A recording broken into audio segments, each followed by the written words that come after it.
Hello, my love. Good morning to you. I hope that this finds you well. I hope that you are rested. I hope that you have stretched and that you are ready for the day. I hope that you are excited about what you have planned for yourself. And I hope for today that you make room for repair in your life in some way, shape, or form.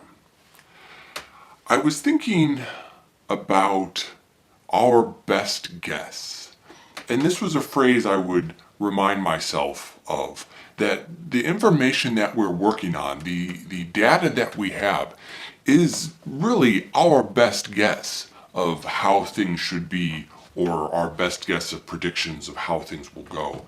And I think about this, or for me it came a lot having to do with things like medicine and, well, it has a much wider approach than that, but about how we're going to approach our lives and the reason we do the things we do. There's a statement in terms of military called the fog of war, which has to do with sort of situational awareness and knowing that you just don't know what is going on around you. And I feel like there's also sort of a fog of life in that we don't know, well, we just don't know everything. And so the basis for the information that we act on is our best guess, and we have to be comfortable with that. It's sort of a parallel to living with ambiguity. But I think about it in terms of, there was a Freakonomics episode called Bad Medicine, or actually I think it was multiple episodes if I'm remembering correctly. And it talked about how the information we have, so much of it is just simply wrong, or is based on an inaccurate assumption, or based on an assumption that was an educated guess that in time proved out to be incorrect. And that happens, I think, a lot more frequently than we want to admit. And so I found it wise to remember going through life that these things are our best guess. There was a TED talk about good foods for the brain, or foods for improving brain memory, or something like along those lines. And the gentleman talked about, these named 4 or 5 things that we should do or follow and do. And he spoke with very much assurance, and it was a very convincing TED talk and very informative and helpful. But if you dug into the research as to the basis for the information that he was providing, it was unequivocally our best guess of what we should be doing to keep our brains healthy.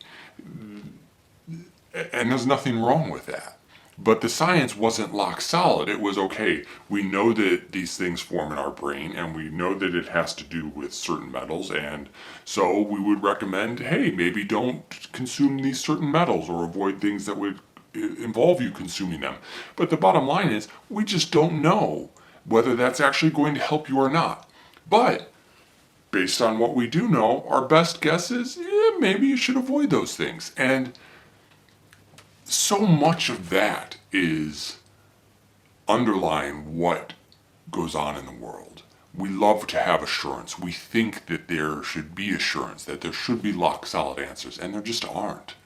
And it's helpful to realize, or at least it was helpful for me to realize, that these things are our best guess, because it helps you not take it too seriously.